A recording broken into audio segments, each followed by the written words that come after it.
Andrew, we rolling? Alrighty, thank you very much. Today is April 15th, 2026, and this is our 5 o'clock work session. Please join me in standing for the Pledge of Allegiance. I pledge allegiance to the flag of the United States of America and to the republic for which it stands, one nation, under God, indivisible, with liberty and justice for all.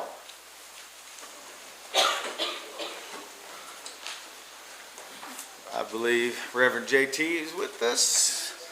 Come on forward, please. We appreciate you being with us tonight for a blessing. Happy to be here. Invite you to join me in prayer. Gracious God, our Creator, we give you thanks for the blessings that sometimes we notice and other times we overlook as we live in this place that we call Franklin County. It is a gift from you and it is a blessing. And we pray that you would continue to bestow your blessing on the people of our county, the people who are here today to help make things better for our residents. We pray this in your holy name. Amen. Amen. Thank you very much for being with us tonight. All righty, first agenda item is public comment. Do we have anybody that would like to speak under public comments? Seeing none, we are joined tonight by the famous Judge Thomas Wingate. So I said, yeah, I'm not going to say it. So, Judge, welcome tonight. And I think you're here to present something to the court about an idea you all have about the courthouse. Yeah, it's been an idea that's been brewing for a while. Now, I will say something sort of humorous. Is the last time I was in this courtroom, I made two people, I was holding court, and I made two ladies so mad they got in a fight in between them double doors. So I haven't been back since, so Yeah, let's not repeat that tonight. It has to be something very special for me to, this has already been cleared through our Kentucky Supreme Court. In fact, they are very much for this. And it's a background that I know that Eric knows a lot about, but John Marshall Harlan held court in our Franklin County Courthouse, and from that, he ascended to the United States Supreme Court. The thing that's so relative about it is he was a dissenter, the great dissenter, and there's been a book written about John Marshall Harlan, and we are lucky enough to have the author of that book that can come and speak, when we do this. And so anyway, I've given you a brief CV of him. I've also given you just a letter to this honorable body of why we want to do this. And, it's something that probably we should have done quite a long time ago. This is supported by Democrats, Republicans, all people, because of the historical nature of this. And it's quite a big deal. And if you're a lawyer, it's a real big deal, and I think that Max can testify to that. The gentleman that we have speaking for the Frankfurt Heritage Lecture Series is a guy named Peter Canoas. I don't know if I'm saying his name right. I've actually met him. He wrote the book. It was funny. We went over to Center, Philip and I did, Philip Shepard, and Matthew, my son, to hear this gentleman speak. He was very good about John Marshall Harlan. And Matt had his book with him and was going to get it signed. And Philip goes, well, I don't know why you want it. No, you're not signed. No, don't. And he was working for Philip at the time. So we're walking in, and there's our Chief Justice with his book. And Matt goes, it's good enough for the Chief Justice, but not good enough for me to take my book in and get him to sign it. So anyway, that's basically it. I've got you a packet here. I also have you you don't have to follow it, but a resolution if you want to do it. Anyway, that's pretty much it. I'm going to sit down because I have a bad back. If y'all got any questions, you can direct them. I'm loud enough to leave.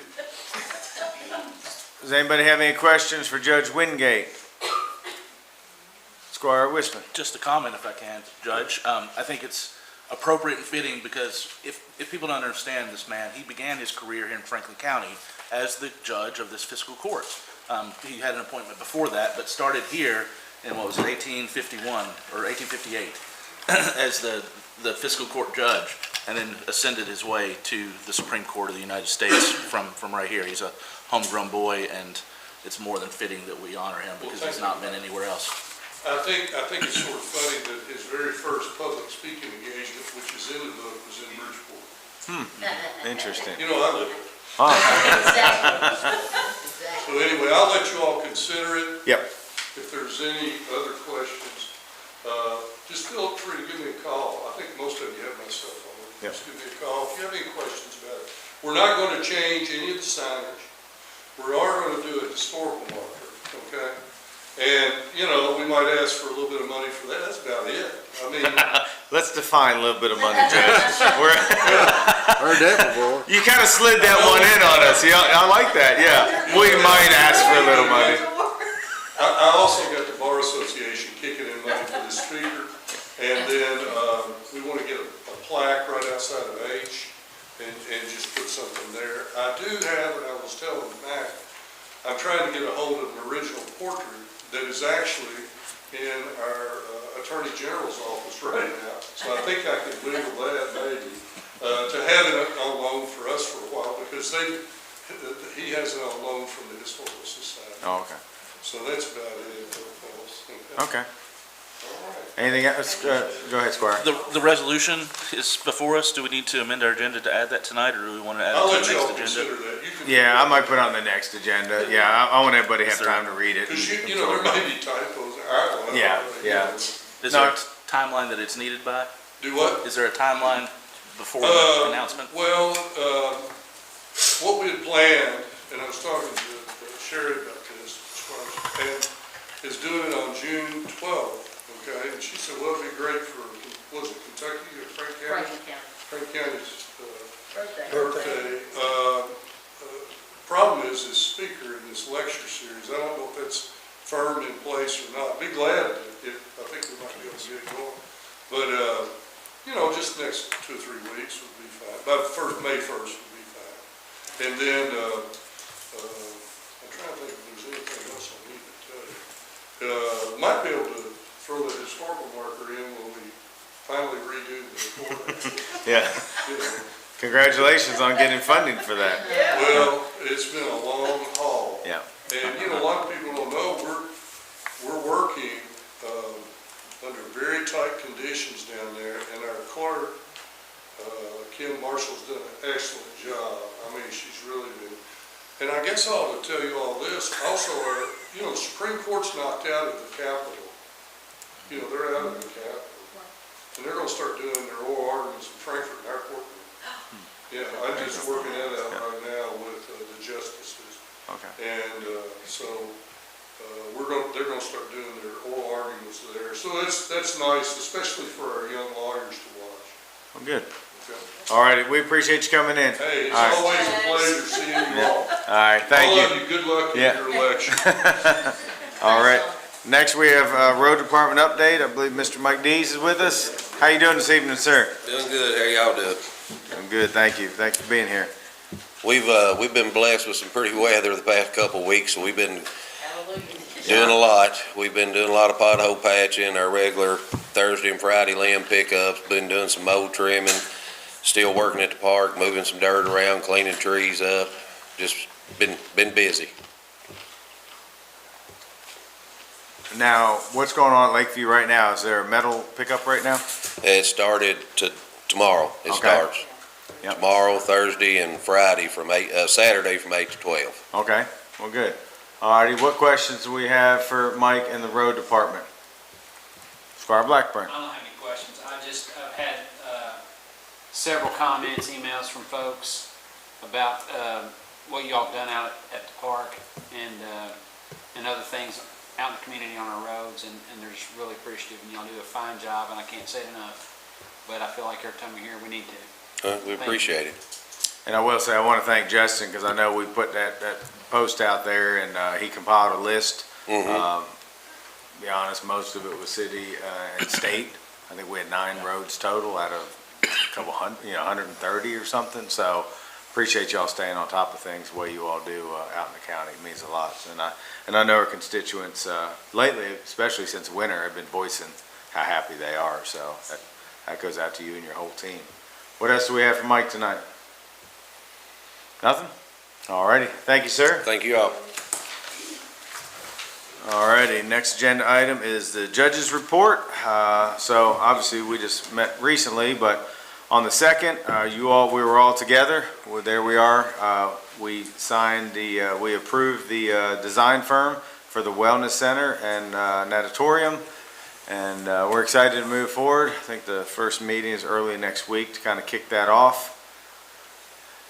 And on the 3rd, well, see how many pictures Andrew has there. Alrighty, and then hold on. Yeah, the 3rd, I did a KET video with just the 1-year anniversary for the flood. So the video is kind of made up of the mayor and I independently. It's about a 5-minute video. She did a really good job. It covers Franklin County well. I asked Andrew to send that to you all personally. Andrew, you going to play just like a minute or so of that? Just. Sir, I've got about a minute clip. All right, go ahead. At the epicenter of the flooding, the capital city of Frankfort, where days of rain pushed the Kentucky River to the 2nd highest crest in the city's history. Tonight, a look back at the disaster and how far the city has come along its road to recovery. It was our 2nd worst flood to 1938 was the worst, and it only missed it by about an inch. Very devastating. 500 homes affected, businesses. So it was a lot to kind of wrap your head around as we were going through it as a community. Most people had never seen anything like it. And in some areas of town, the residents are convinced that this was the largest, biggest flood we've ever seen. The areas that were hit the hardest were in southern part of the county that were, obviously along the river. Big Eddy area is the most popular, and then in the city, Bell Point and Paul Sawyer Drive. I think we're very fortunate being in Franklin County because we do have state government here. I mean, within no time, the governor was calling, what can we do? What do you need help? Do you need National Guard? When things changed in the middle of the night, the floods changed, everyone thought they were going to be okay. And then at like 2 in the morning, all the charts from FEMA changed. And then we deployed the National Guard. They knocked on doors. They evacuated people. All righty, so, but it was a really good video. I just watched it today for the first time. So Andrew's going to send that to everybody if y'all want to watch it. At the epicenter of the Alrighty, and then park updates. As you know, the softball complex is going well. They started pumping concrete at about 7 a.m. I don't remember what day it was last week. They went ahead and did both areas where the concessions are going. 160 yards of concrete total.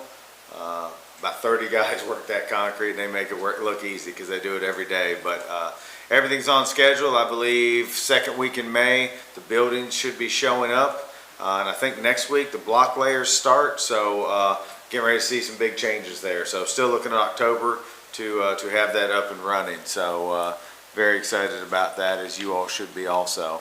And I know last night the Sports Commission had a meeting, and they passed the item to hire a sports management company with a couple contingencies on it.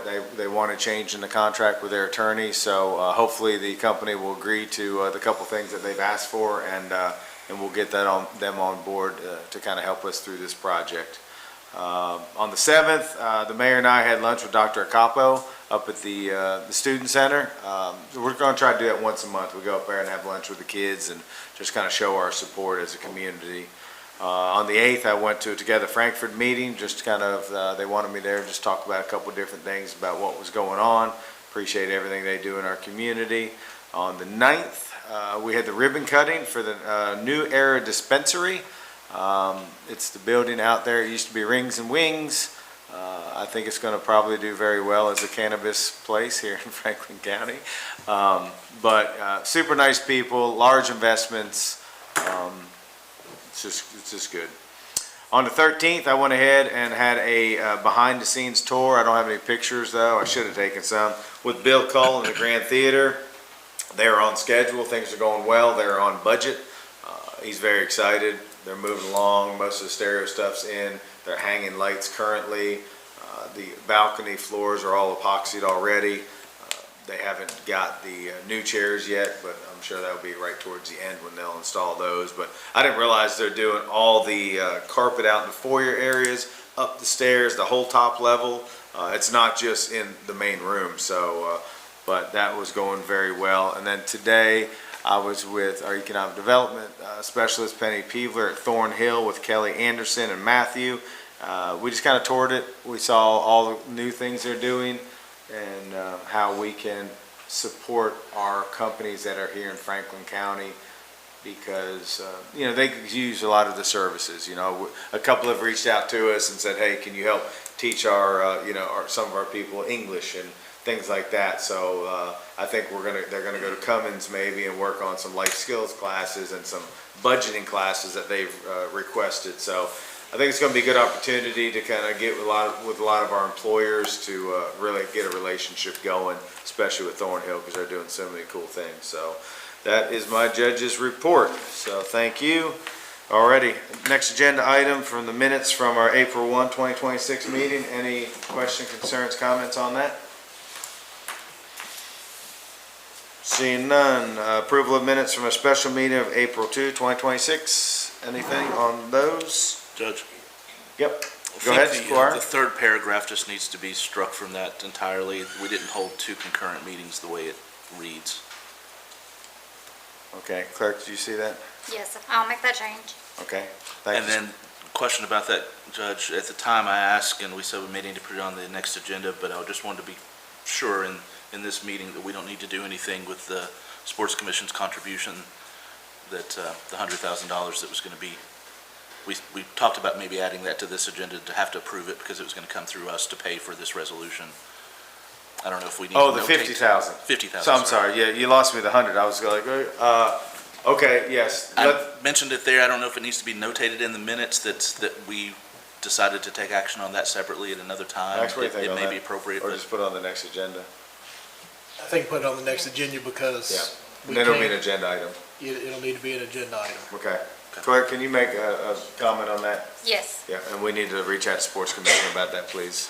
Thank you. Anything else? Alrighty, next, I believe we have Brad and Casey with us. Oh, and Tina. Come on, Tina. You run it. You run it. How are you doing tonight? Great, Tell how are you? everybody and Facebook land who you are. I'm Tina Peck, I'm senior planner here for Franklin County and floodplain administrator. Good Yes, deal. What do we got going tonight?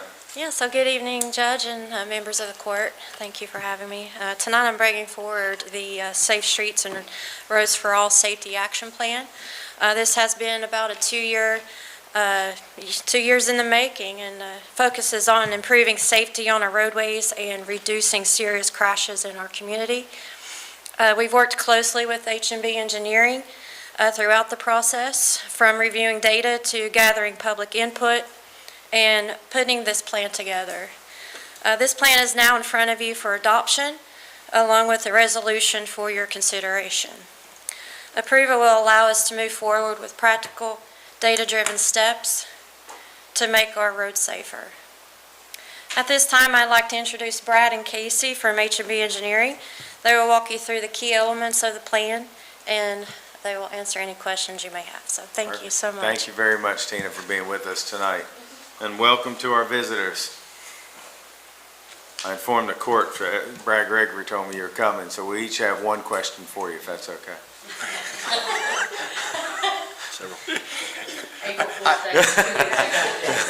Yeah, I'm a little slow. I actually tried to call him on the way here, and he wouldn't take my phone call. No comment. I'm not gonna comment on that. We know what he's doing. No, so yeah, we do have, so we have been working on this since, the court put the resolution, let's see, July 6th of 2023, I believe, to kind of kick off this process. So we have been working over that time to develop the safety action plan.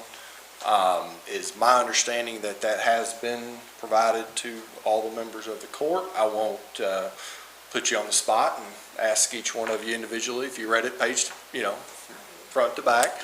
But so that's so we just kind of have real quick presentation tonight, just kind of hitting the high points of that.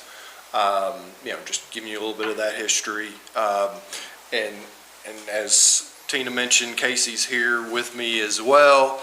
She really was a lot of the in the weeds of the data, doing a lot of the analysis, and honestly may be able to ask some of your, or answer some of your questions a little better than I can. But so I made sure she was here to help me out. But let's see, how do we go about advancing slides here? Just tell Andrew and he'll do it for you. Okay, excellent. Okay, so I kind of touched on this. This was the court's resolution was passed on July 3rd of 2023, and that kind of is what really kind of gave us the opportunity to kick this off. There is, in order to pursue implementation grants through this SS4A program, you do have to have a safety action plan in place. So that was really, we knew that had to be step one. So we were successful, and I say we, I'm just speaking as if I'm part of this group here, in a $250,000 grant, and like I say, H&B helped deliver that. With tremendous help, we had a really good team working. Obviously, that included Tina, but a number of others. Just really had a number of meetings throughout, and they were out in the public trying to get input and so forth. And I'll kind of get into that here in a second. Next slide, please. So, skipped one there. There you go. Thank you. So, obviously, the safety action plan. This is just really a holistic plan. It's focused on the fatalities and serious injuries, trying to reduce those. You may have heard of like Vision Zero plans that are, nationwide. Is another kind of form of this, but yeah, there's the outreach, there's the actual analysis, there's, looking at countermeasures and all that kind of gets put together in this plan. Next slide, please.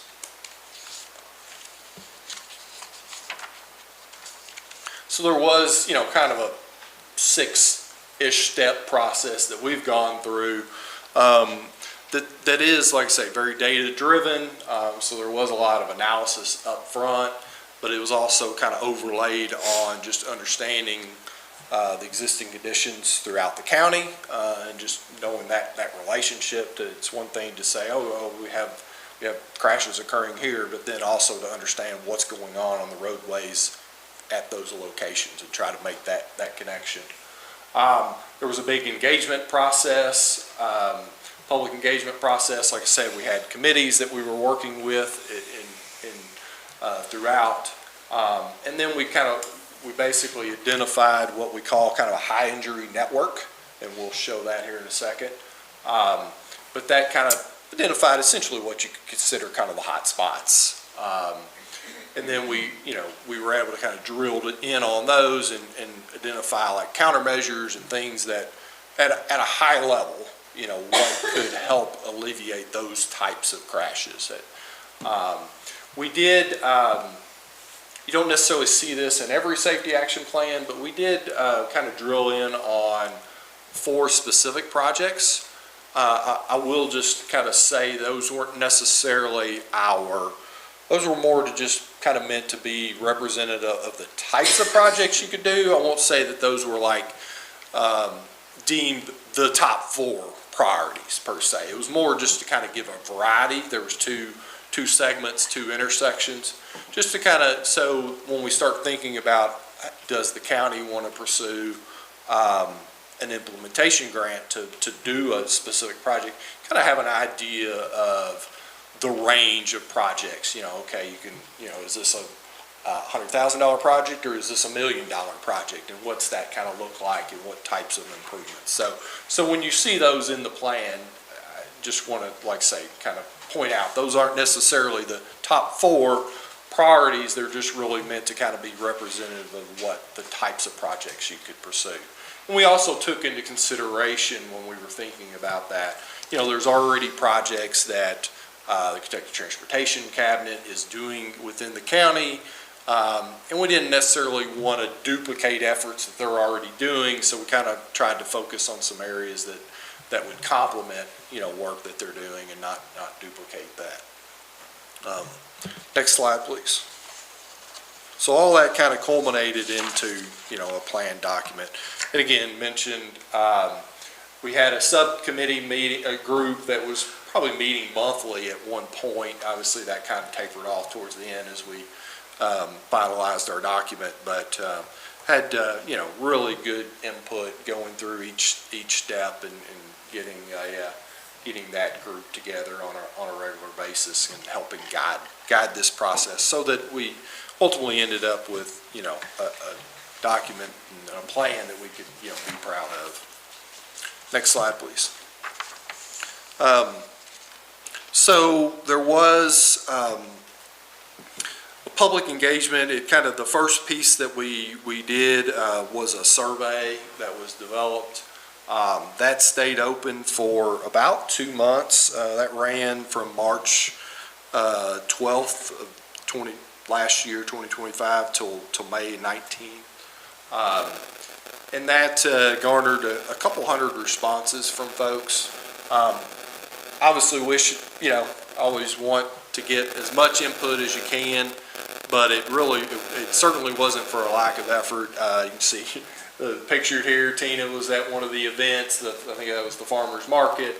But there were several events that we went out, set up a booth, had little survey cards that we passed out trying to get folks to participate in the survey and provide responses. So it was good information that we got back, through those efforts.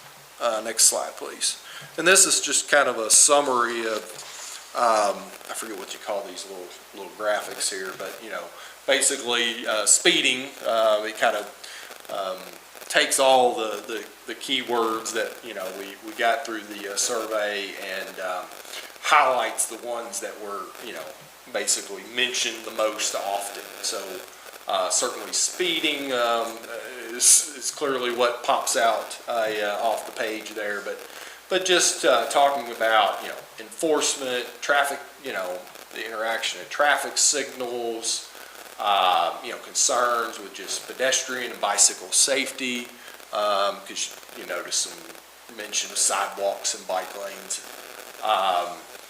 Another one that was red light running, related to the signals, but also just maintenance concerns, like with pothole repair, for example. That's something that it's good to know that and that's something that we can take that forth and look for opportunities to work on that on that area. So and it this is obviously detailed in a lot more detail in the plan, all the survey responses and so forth. But this is kind of a high level idea of what some of the concerns were. Next slide, please.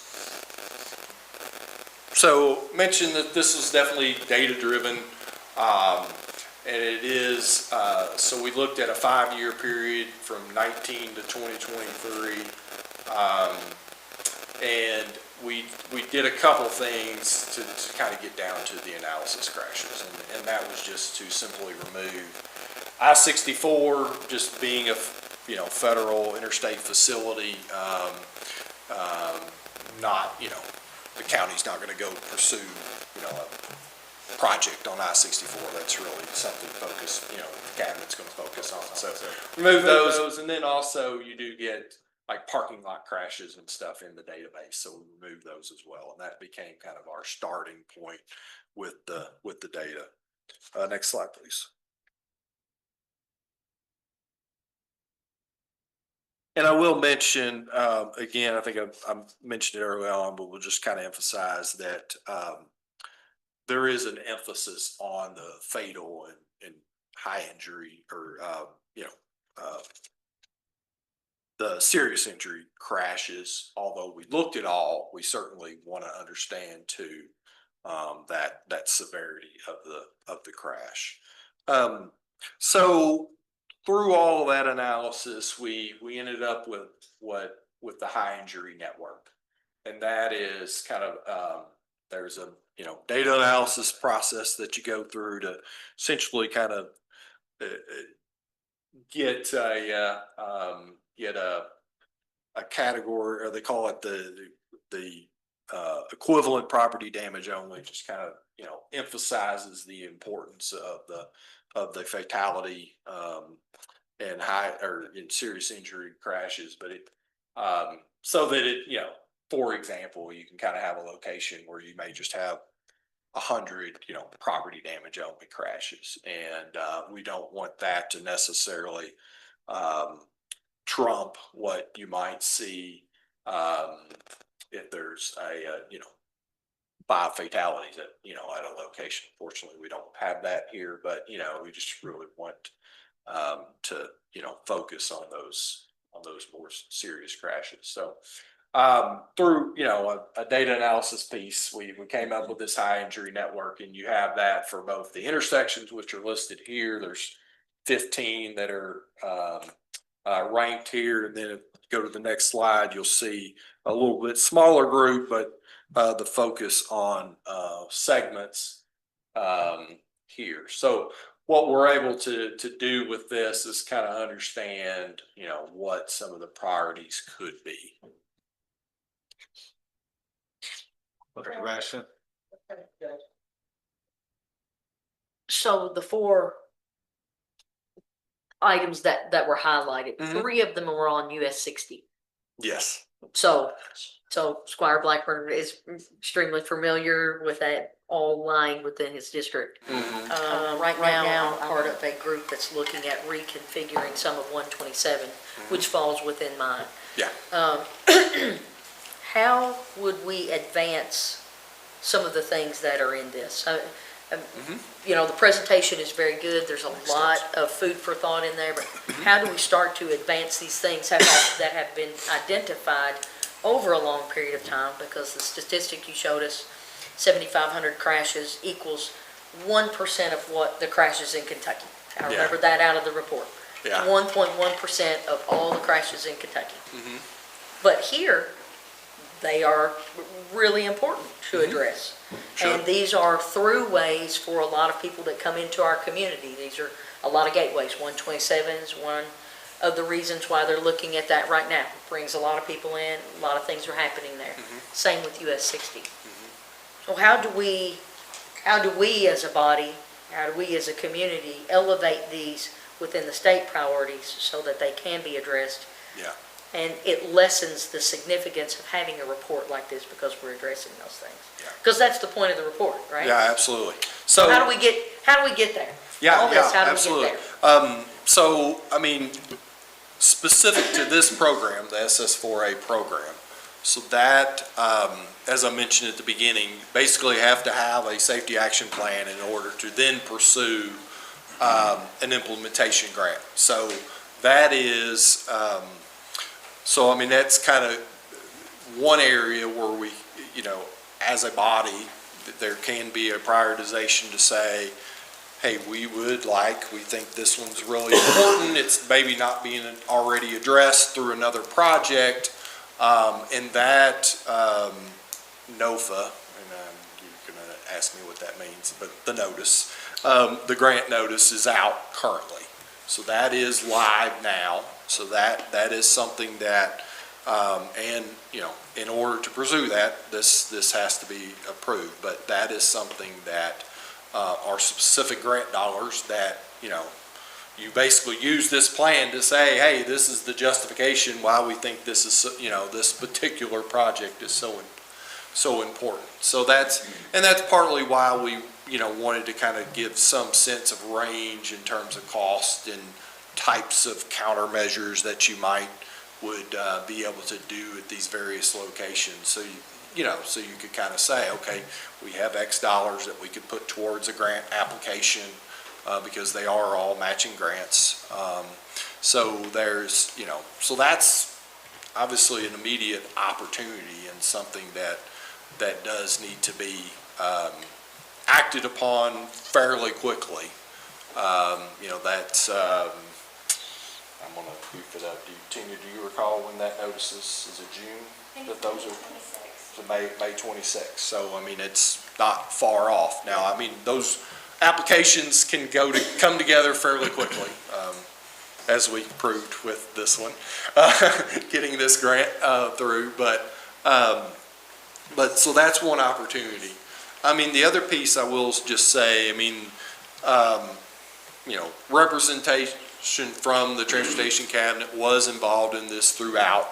So, and there was even coordination with,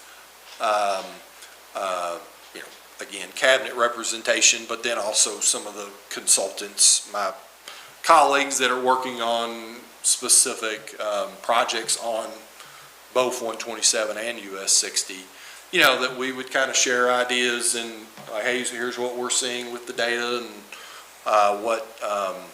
let's make sure that this, this element, because we were safety focused and they're probably broader focused, make sure that's included in your report because it's in our report, so there was kind of that sharing of information. So I think there is some, some good projects that are ongoing right now that, this is just another, opportunity to really emphasize the importance of those projects. Now, I know, unfortunately, I guess the governor just approved, the 6-year highway plan. So, last week, or maybe Monday. So, that piece of it is, kind of have to wait another 2 years to get involved in that process. But even that, I mean, the planning of the plan starts, a year in advance. So I think there's grant opportunities now. There's, ongoing communication that can take place with the Transportation Cabinet on the bigger facilities, like you mentioned, US 60, 127. What other questions do we have? Squire Wisman. Judge, a couple of things, I guess. Thanks for being with us and thanks for working on this report. The committee came up with, looks like a top priority of 15 places. Mm-hmm. Can you walk me through, and all of those are in the city except for 2, and those are just outside the city limits at the interstate exchange. And I think it's important to highlight that just within a 5-year span, your study found that we had 22 fatalities in this community. We all hear about one here and there, but sort of eye-opening in a larger span how many we really have. And of course, some of those were noted due to substances, alcohol, drug abuse, and otherwise, but many of them were speed or road conditions. Mm-hmm. Sort of the next step is what I'm wondering about how we get between you and the grant. We have 4 scenarios that were drawn up by you all as sort of priorities that range from 100,000 to, 3.2 million? Yeah. So I'm wondering sort of about the grant funds that are available for us, sort of what those span usually. Is there a typical $250,000 or are they sort of open? And how do we get from these 15 priority areas to visioning? Is that something H&B helps us with, visioning what the improvements are and what the scope of work there is, so that we can go after something like one of the grants immediately? I would think we would start with some of the top priorities. There are, 7 top priority areas on US 60 alone within about a 1.5 mile stretch that you would think would be one larger project. But how do we get to the next hurdle, I guess? Yeah, so, I mean, I think as far as specifically the SS4A grant, the fact that there is that matching component, I mean, I think there's, there is some budgetary, Do you know what it is typically? Is it a 20% match for every grant, or? Yes, I believe so. Am I saying that? I think I'm saying, yeah, that's my understanding of that. So, I mean, that's where it's like, if it came out in the highest priorities were something that was going to need to be, $1 million, then versus 100,000, obviously that's something that, we don't want to make that, decision, obviously, for you guys. You all have to be able to understand what that. Rank them. Yeah, I mean, it's so, but as far as, which of those moves forward, I think you kind of have an idea, or, there's some opportunities. If you say, well, hey, we want to pursue a grant, we have a budget of X dollars, then I think that would help kind of say, okay, well, this one's, these three here probably we can't afford to do then, but these here are, could fit within that budget, if you will. So I think those discussions, obviously, we're happy to help with that.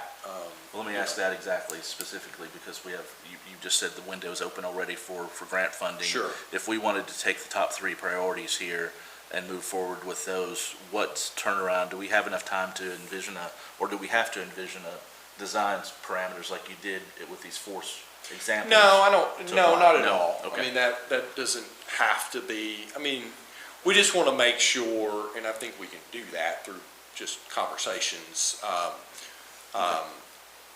what the likely improvement is there. In that way, if it's let's just, just throwing out numbers here, but if it's a $2 million roundabout, let's say, that's, we got to make sure that that's feasible, that we have the match for that and so forth. So if that's the most likely solution for, one of those three projects, then, we can ask that, like, hey, do we think we can get the match to pursue this grant? Or is this something that we really need to just run through the transportation cabinet, process instead?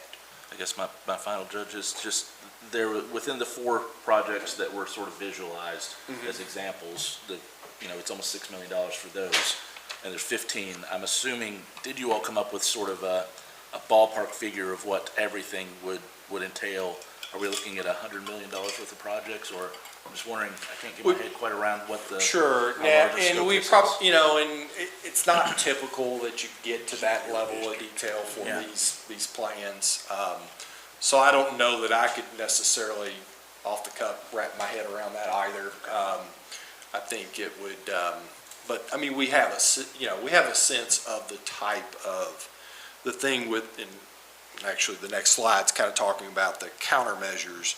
There are some low-cost countermeasures that, are striping and signage and, things like that, that can make a difference, and are more affordable options. Whereas some, it might be, like I said, it's the significant construction. So there's I think it's just kind of, thinking through what the, looking at the list, and, I think it's okay to look at it and say, okay, one could be a cabinet project, or it's already being, considered as part of a project, and let's jump to what would we do it for three, or, I don't think there's nothing that says we have to just say we gotta go pursue, the highest priority number one. Okay. At least for this grant opportunity. Thanks. Thank you, Squire. Do we have any more questions for Brad or Tina or Casey that's with us on this? Just a comment if I can, Judge.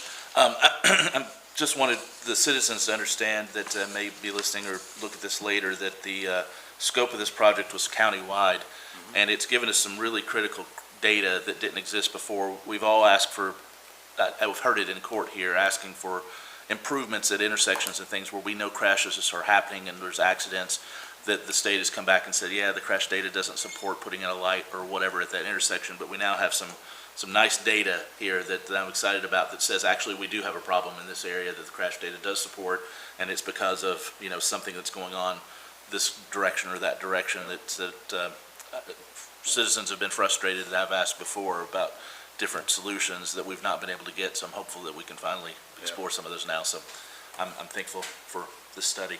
And I think on the federal level, I've had a couple conversations, and, it used to be, you used to hear, unless there's fatalities, they're not even Right. going to look at it. But I think they're trying to get a little bit more proactive, and I think this data here is going to help support some of the decisions of letting some of that money go, so there isn't Yeah. fatality. So that's a big thing as far as I'm concerned.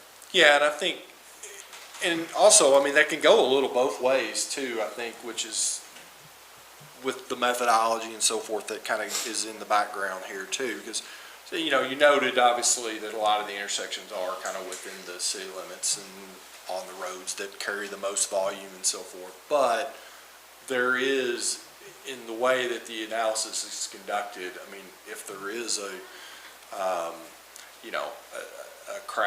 higher number of crashes that relative to traffic that, might be occurring out in the county on a lower volume road, I mean, that does still have the opportunity to rise up and get noticed with this methodology. It's not just like, okay, wow, it's the only things that are popping off the page are on the two highest volume roads in the county. So there are some opportunity to kind of counter that both ways. Good deal. Tina, any last words? I know you've worked really, really hard on this with HMB and a bunch of other people. Any other thoughts you want to share with us? Or, I'd like to say job well done to everybody. This is a lot of work. I just wanted to say thank you all for letting us do this project. It's been an awesome long-range project for us, and it's been great. It's fantastic to see the real data. Yep. And how we can improve our road system here and prevent crashes and deaths in our county. So, yeah, that's about it. So I'm excited. Good deal. Thank you very much. Yeah, Brad, thank absolutely. you. Appreciate it. Thank you. Thanks, Casey. Yeah. Casey, would you like to say anything? I mean, you're here. Come on. No, I tapped out on the way. I was like, you know what, Brad, you got it. Really? Okay, yeah. I'll be moral support. I know, I was waiting. No, he had it. All right, thank you very much.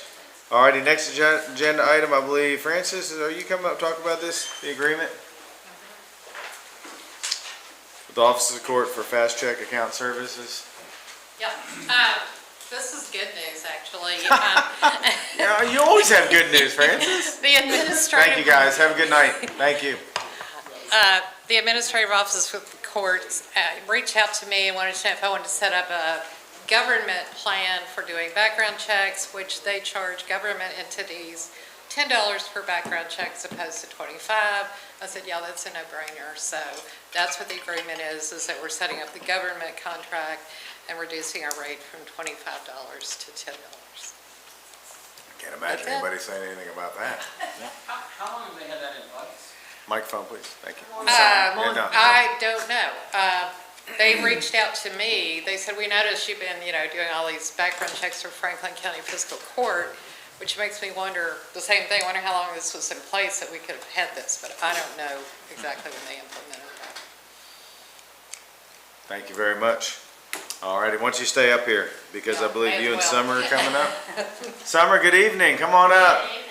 How are you doing? Fine. How are you guys? Great. So you have something in front of us here, so why don't you tell the court about what you got going on? This is a proposal to add an administrative assistant position. This is it says Summer, her increased workload is what's driving the need for this position. You all have the job description. If you have specifics, I will let Summer answer those questions. Pay range would be 20 to 22 per hour, which is in line with other administrative assistants that we have. But that's it, unless you have any questions. Summer, why don't you talk a little bit about, because I know you've, with all the growth and new jobs and 500 Right. jobs and what we're doing with our enforcement, I mean, things are really stepping up. And Yes. so you could talk a little bit about that, and then honestly, the sports commission deal hasn't even started, so No. could you talk a little bit just so the Well- court understands? Adding the enforcement position, going on, I believe it's two years now, that has increased, of course, the business license and everything like that, and also locating these individuals, which takes more time, more effort. The sports commission, they have purchased new software that we're right now trying to implement and get all that going. And what that's going to do is it is going to locate short-term rentals based on parcels. So we can go and we'll know exactly who these owners are, and it uses every platform like Airbnb, VRBO, and all of those to compile that information for us. So then we will also be using our enforcement officer to do those and get more in compliance with that. So. Squire Wisman. Just, could you, that was my question, because it's mentioned on here, that's Granicus software? Yes. They purchased that for you to use or for our staff to use? Yes. Okay. They and tourism, I think everybody's using it. Yes. Okay. Tourism agreed to pay for half because I think we realized in the last year or so that there's like 300 short-term rentals that aren't paying taxes. And so it's in everybody's interest to work together to moving figure this target. out. I'm just wondering about that's something maybe we're gonna have to pick up later on, I would imagine, or some kind of, I don't know what the implications of that is, but I just hadn't heard of it, so. Yeah. Squire Tanner, did you have a hand up? Well, I think you answered my question. Okay. You said there were approximately 300 short-term rentals that are not paying tax now, or you can't That track them, possibly or is not, that a yes. guess, or is that pretty certain? That is what, when we had the presentation from Granicus, that's a roundabout number that they are, but that is also city and county. Yep. So, and we're collecting the transient room tax for city and county on the sports commission side. So That's we're why interested in tourism is so all involved, city too, yeah. and county properties. And it's a never-moving target. Someone may decide for Derby weekend only every year to rent their property and never do it again, so. Right, and this software will allow us to it'll continuously update. So, and it directs us down to we'll see the listing, we'll see how often it was rented, the amount that they've collected, and all that information will be on there. So it'll be really helpful. Where we have about in collecting 50 people that pay what they should pay, and about 300 that Yes. don't. Roundabout numbers. Yes. Just roundabout numbers. 50, we have 50 short-term rentals that are square with us, and nobody else is. This is short-term. that. Right. In a And we're nutshell. trying our best to Yeah. make sure it is fair for all of them. How does this software work if they don't report it? How you gonna know it? Well, They don't report if their it addresses. is on any type of platform, and most people Like are an not. advertisement platform? An advertisement platform, yes. Because most people are not gonna manage that short-term rental themselves if they want to have a lot of bookings. So they're gonna use some type of platform, and this software, and I can't remember right offhand, I'm wanting to think it was around 70 different platforms that they compile all that information from. It's all like algorithms and it's all, I don't know, high-tech stuff. I believe Right. Scott County started using it about a year Yes, ago. I know Scott County uses Yeah. it, and I know Lexington uses it. Yeah, and it's been a huge, huge Yeah. deal. They reached out to them. And it'll just make it fair, for everyone, Well, it should for be. all of them, yes. Yep.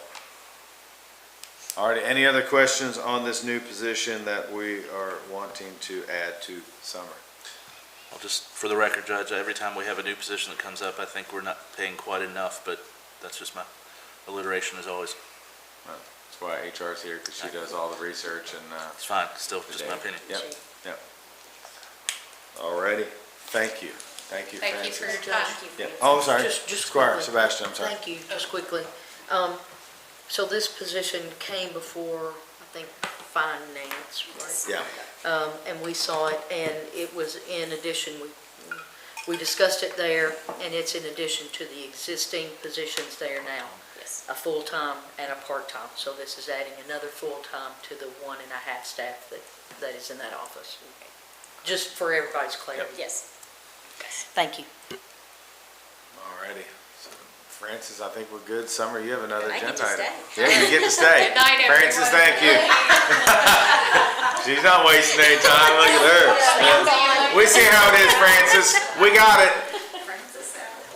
All righty, Summer, what's this Okay. next one? This is the first reading, so I Yes. know we've talked about this before. This is something we've talked about quite a while.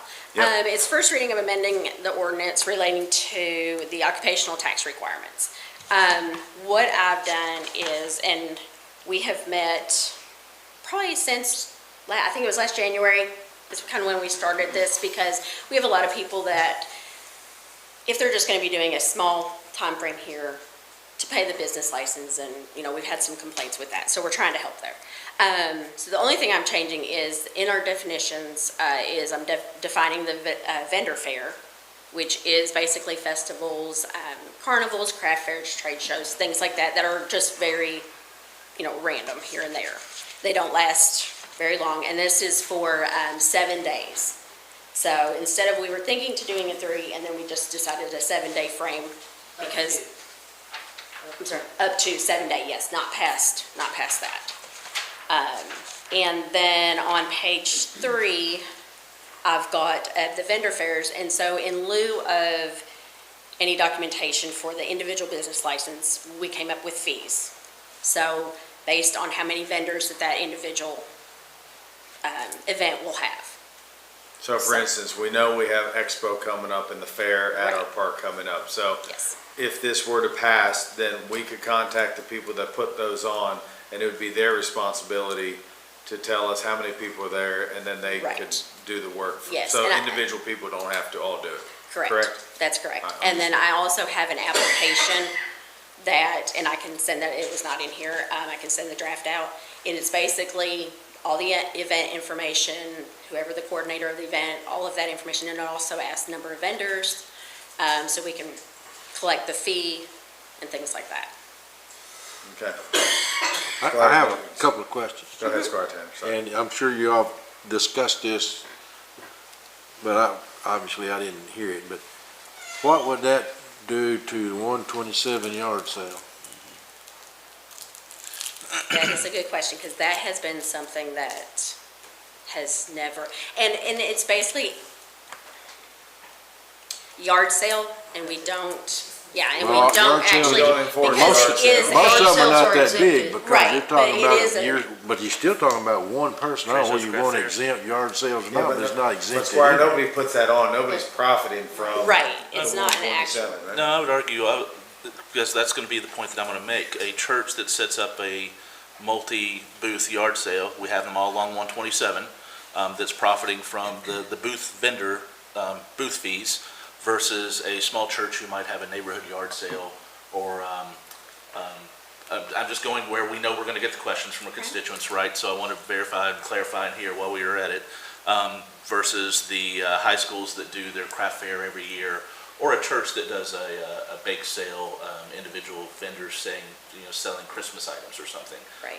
Where's the line for those things in your mind? And I think we're going to have to clarify it a little bit And more. I is see what you're. what I'm wanting to get at, so.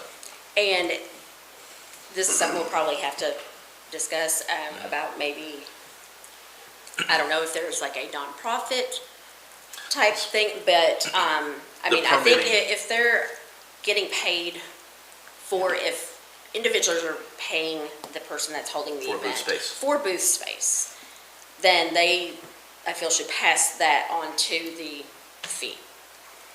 Since they're. That's kind of where Right. I'm going, where a nonprofit Because- may be having an event that isn't charging anything, it's just for the good of the community or a fundraiser. Right.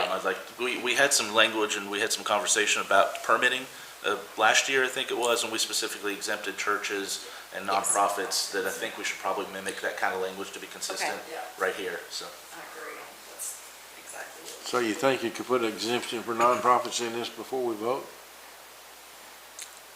I could go in there and Okay. take care of it. Well, there's some other issues. but- There's some other things. It used to be a huge Hey, book Squire, fair. it is first reading. Yeah, that's what I was Yes, getting ready yes, to that say. is too. Yeah, Have first a reading. It's just a So first I reading. can change. Well, true, but the This is where second we- reading, However, it needs to again, be changed typically before we with get there.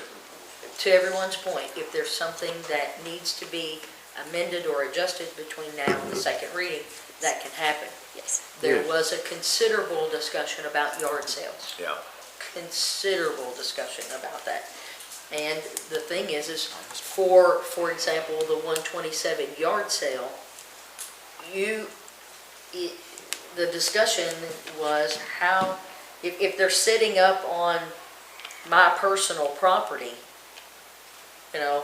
do we go to, you don't know where the property line is, you don't know when they cross the We're property not line. trying to overreach here. It is, that was a big part Well, of. how did you all We don't discuss know. resolve that? Because as she don't pointed know. out, and the Squire did here, there's a church right down here that sells booths. I don't know how much they get a piece, but they sell them. They don't let people sit in there for free. So at that point, is the church responsible for the whole deal? Or, Yeah, but they're nonprofits. I mean, I don't think we're looking, this Well, is they're more on the still- yeah. bigger scale, the fairs, the expo things. The people that are for profit, I don't think we're looking to go after people yard selling. But you gotta be clear in the language in the Yeah, ordinance. yeah, but I think if she adds So I that, can what add we that had in that prior other to one, I that. think that would clarify it to, yeah. I'm not trying to take anything. It's basically what we're trying to do, anybody who should have a business license would fall under this category. Well, I'm not for, I think everybody ought to have the same playing field everywhere. as far as that goes, but then you have to make sure you can enforce what there is and everybody's clear about it. Absolutely. Right. Because I know we do have the business license requirement, and if it's a nonprofit, they are not required to pay that fee. So, but I can add the language. You think you have enough direction from the court, basically I what believe we... so, then I can go ahead and get that fixed before that. If there ever was another book fair in this town, it was huge at one time. Now that, the promoter of that would have to pay, in this case, the maximum amount, so that, and he collect from the people that's there. I mean, I can understand though, that's pretty easy. Right. Yeah. And it keeps, Who's going to enforce that? and it keeps every individual from having to do their business license. Or business license enforcement. But some of this too Go is sit him we're down trying- 127? I mean, that's my point. Yeah, no, You're gonna but- sit him Yeah, booth to it booth? would be. but some of this is really, we're trying to get communication going between her office and planning and zoning for emergency management and things like that, because what has happened, especially out in the country, some festivals have popped up for profit, and they don't tell anybody, and then emergency doesn't know about it, and if something were to happen, God forbid, we're not prepared. So I think it's just another tool that we're trying to get people to communicate with us. We're not against anything, we're not against people making money.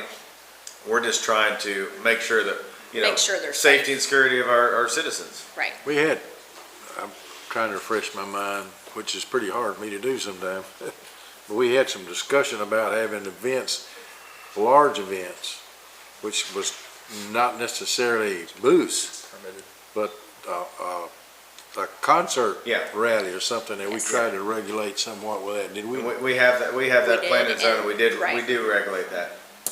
Yeah, we Right. did take care of And that. that would be the planning and zoning. Yeah. Yeah. Squire Wisman, did you have your hand up again? No? Okay, I'm sorry. Any other questions? I think Summer maybe has some direction. Max, can you help guide a little bit? I think you've heard the conversation here tonight. Okay. Summer, We'll get thank that you very fixed. much. All right, thank you. Have a good Alrighty. evening. Thank you. Next. I'm just messing with Mike D's tonight. So, this is something that comes before us every year. It's our agreement with the secondary road program, rural secondary road. Anybody have any questions on it? I'm not sure how much we can even answer. I mean, it's something that comes before us every year, and we review it and we send it back to them, so.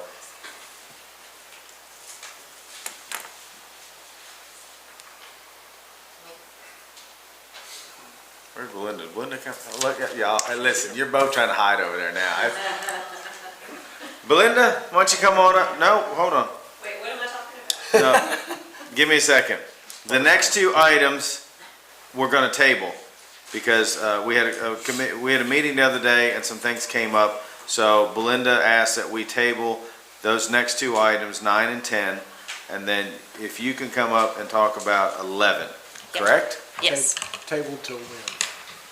Oh, To our okay. next regular meeting? I'm sorry? To our next regular meeting, or is there a need for like some significant? It's gonna be a need. Yeah. I was gonna say, when do you think they need to be tabled to, if you're the one asking? Tabled. Good question. Yeah, no, you're right. I'm trying to run that in my head again. The First meeting first in meeting June? in June, Yeah, yes. first meeting in June. That's what I was gonna say. So it's two late. The motion is made, that'll need to be, I'll state it. Okay. Thank you, Squire. Thank you. Judge, can I ask related to those, even though we're tabling them in the packet of information, I didn't see any discussion or mandate or schematics or anything about how people are gonna bypass that bridge, construction of Yeah. some alternative. And They, So they're gonna do one like, Go ahead. I just didn't see it within the There you go. scope of it, No, so I know that's, that I was thought I the had intent. explained that before, and that was probably my fault. They're going to close one lane of the bridge and then leave one lane open. They're gonna have to work from each side of the creek to work on one lane so that one stays open. Okay. There are 200 homes in that Yeah. neighborhood that need to have a way in and out. They will have all kinds of projects, trash trucks, school bus, all those things are gonna have to happen. So that has got to stay open. Didn't we discuss it on a road trip when we went out there? We sure did. I thought And we we did. we stopped on the bridge, and that was explained at the time. And I will add to that, in addition to that, they have secured, I believe, temporary easements from both homeowners on both sides of the road to be able to access things as they're working on that project. So that has been done. I believe HMB worked on that. Yes. It's been a while, but I'm almost positive Yes. that they were talking at first from one side, and they said, let's get it from both, and I think that's all worked out. If we're tabling it, we probably need to Okay, we're done take with this that. discussion up to. I don't know why Belinda was wanting to talk about it, Max. I really don't. I'll do better next Can you time. please stay Yeah, I'm focused, gonna- Belinda, I'm- on 11? Agenda So item then- 11. Yes, I'm ready. All righty, here we go. Okay, so the Kentucky Transportation Cabinet offers a grant program for the participation of counties in providing funds for the transportation of non-public school students. Franklin County Fiscal Court has participated in this program for years, providing for the transportation of these students and receiving reimbursement from the state. Franklin County Schools Transportation Department is currently working on determining the amount of funding needed for this school year. For the 2024-25 school year, $18,428.08 was invoiced by Franklin County Schools to Fiscal Court, and then we were reimbursed in the same amount by the state. So how it works is I send in an application saying we intend to apply that's due May 1st, and the school's transportation department will send me their estimate for this year. That's how much we ask for. Then they will send us an invoice, we pay it in June, and then I send that off to the state, and then we get reimbursed typically around September. Perfect. And we do this every year, and it's worked well every year, so any thoughts, concerns, comments for Belinda on this agenda item? Thank you. Sure. Next, I believe Amy, our treasurer, is with us. How are you doing tonight, Amy? I'm fine, thank you. Great, thanks for being with us. This agenda item, per KRS, the current court needs to set salaries for the term that begins January 1st of '27 for the magistrates, county attorney, coroner, deputy coroners, and the deputy judge executive. The magistrates and the coroner are at the current rate plus annual CPI, and the deputy coroners and the deputy judge executive current rate plus the annual county raise. All righty. Any questions, concerns, comments for Amy on this agenda item number 12? Thank you for working on this, Amy. Judge, yeah. Go ahead, Corey. Amy, typically, we get a directive from the state about what those are going to be. Is that the case this time for Yes. these numbers? The CPI, yes. It just didn't state it overtly here that Yeah. Usually in February, we get the annual CPI from the Department of Local Government. thanks. All righty. Next agenda item, please. This is for authorization to open 2 accounts with Heartland Payment Systems. These are for the golf ball dispensers that will be placed at both parks. And it's to provide credit card processing, because those will be unmanned, so we will require credit card payment there. And I've put on your abstract the fees that are associated. I'd like authorization to sign the contract and move forward with that. So we do have a similar agreement with their POS system that's in the golf club, but obviously these machines are with somebody else, and they require that we use this company Right. here, correct? Right. Yeah, Squire Blackburn. I know that we had talked about when people buy memberships out there, and they also do driving range memberships. Charlie was working on that to get that straightened out to where that would work as well. So what happened there is we received the first machine about a month ago and realized that it did not have the capability. He reached back out to them. They just came up with a new technology, so it has a keypad. So he'll be able to, or anybody, will be able to assign a number to somebody.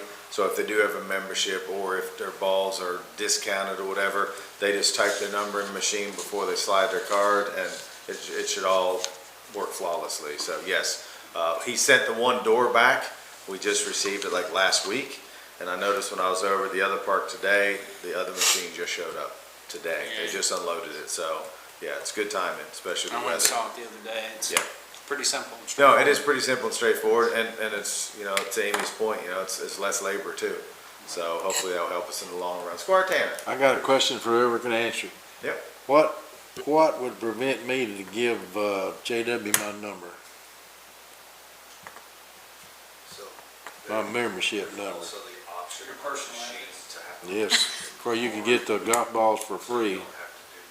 You're right. So Squire Tanner, Deputy Judge Kennedy just said that there is an option on the machine that we could pass out cards to swipe with your credit card if we think that becomes a problem.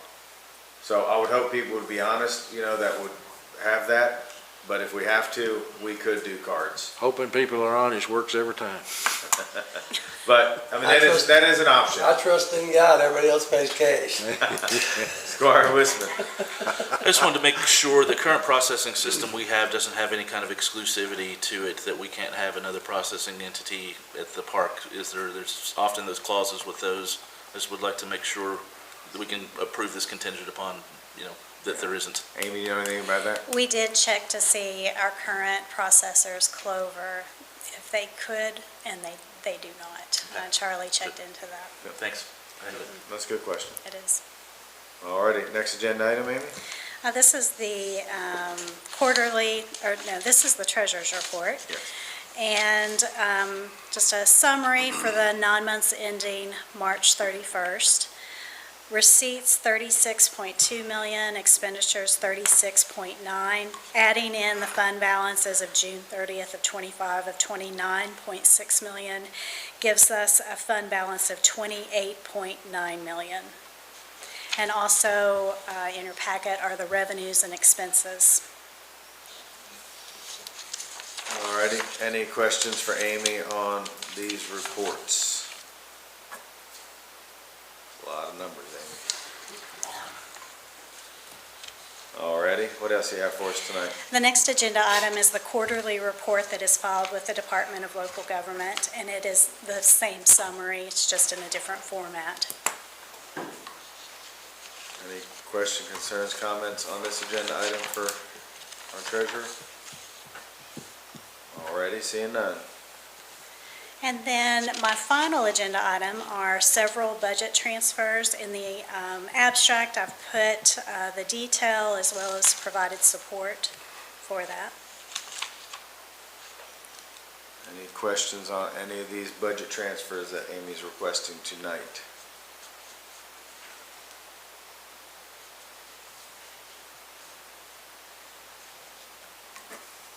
Amy, thank you. Thank you. Have a great evening. Thanks for being with us. Payment of claims. We have our clerk Kim with us tonight. Does anybody have any questions on claims to be paid?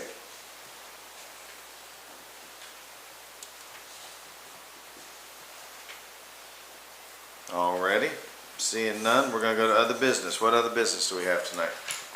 Squire Blackburn. I know staff at P&Z reached out and reminded us of the ordinance that we passed to kind of streamline the planning and zoning process and zone changes. And there was one that they sent to us. I just want to know if anybody in the court received any complaints or people that were not okay with it. Anybody receive anything from any constituents on that agenda item? I didn't either. I have not. No. Alrighty, what other business do we have tonight? Any other business tonight before we go into voting session? I got one question. Squire? On the staff report, you talking about 103 Peaksville, or are you talking about? Yeah. I've not heard anything about 103 Peaksville. I heard something about the Circle subdivision, Pine, but it had already been taken care of, so. Okay. But on the 103, I've not heard anything. Perfect. Thank you very much. And you would have. And I would. You would have. Alrighty, seeing no other business, we're gonna go ahead and go into voting session tonight. Clerk, please call the roll. Squire Sebastian. Here. Squire Blackburn. Present. Squire Dykus. Here. Squire Harrod. Here. Squire Tanner.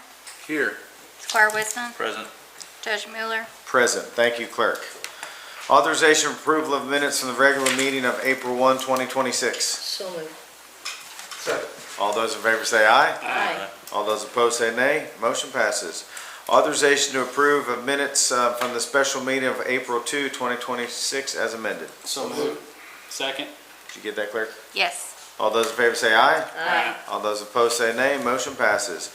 Authorization to approve a resolution of the Franklin County Fiscal Court adopting the Franklin County Safety Action Plan. So moved. Second. All those in favor say aye. Aye. All those opposed say nay. Motion passes.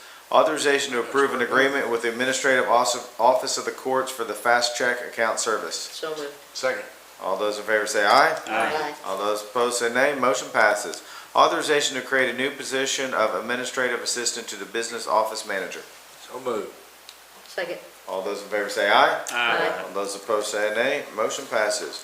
This is the first reading, no vote at this time. First reading of an amending an ordinance number 14-2007 relating to the imposition and administration of occupational license fee requirement and payment of an occupational license tax by persons and businesses, entities conducting businesses, occupations, and professions within Franklin County, Kentucky, Section 1, definition, and Section 3, occupational license tax payment required.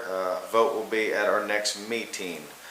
Authorization to approve a resolution adopting and approving the execution of a rural secondary program agreement between the Franklin County Fiscal Court and the Commonwealth of Kentucky Transportation Cabinet, Department of Rural Municipal Aid, and accepting all roads and streets referred to therewithin and being part of the county road system. So moved. Second.